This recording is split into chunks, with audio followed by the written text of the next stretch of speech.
που ξεχωρίζουν και δίνουν παράδειγμα σε όλους. Θα γνωρίσουμε δύο γιατρούς με διεθνείς διακρίσεις για το ερευνητικό τους έργο, οι οποίοι δέχονται γροτή προτάσεων από ξένα πανεπιστήμια για να φύγουν με μάλιστα πολύ καλύτερες αμοιβές στο εξωτερικό. Οι ίδιοι όμως αποφάσισαν να παραμείνουν στην Ελλάδα. Υπάρχει και αυτή η Ελλάδα.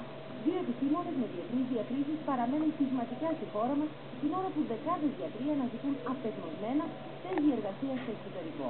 Είμαι υπερβολικά Έλληνα για να το κάνω αυτό. Αγαπάω πάρα πολύ την Ελλάδα και θεωρώ ότι πρέπει όλοι να συμβάλλουμε στις δύσκολες αυτές ώρες για να βγούμε από το αδιέξοδο. Οι προτάσεις που είχατε για αποδοχές ήταν κοντά στις αποδοχές που έχετε εδώ στην Ελλάδα ή τουλάχιστον τετραπλάσιο. τετραπλάσιο?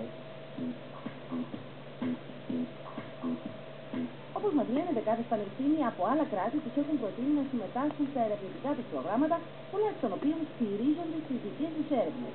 Εκείνοι όμως επιλέγουν να παραμείνουν στη χώρα μας με ελάχιστες απολαβές.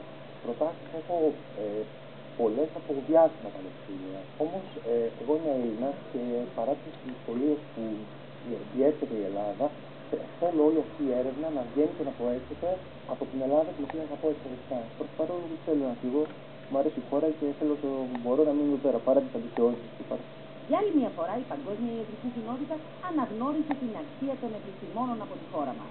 Για πρώτη φορά η ιατρική κοινότητα γνωρίζει ακριβώς πώς λειτουργεί η καρδία μετά από ανακοπή. Η Ελλάδα, στον τομέα της αναζωογόνησης στην έρευνα, καλύπτει το 8% της παγκόσμιας βιβλιογραφίας. Η επιστημονική ομάδα των κυρίων Σάντσου και Χαλκιά, που αποτελείται από εθελοντές, πρότεινε μια νέα θεωρία για το φαινόμενο της καρδιακής ανακοπής, δίνοντας ελπίδα σε εκατομμύρια ασθενείς.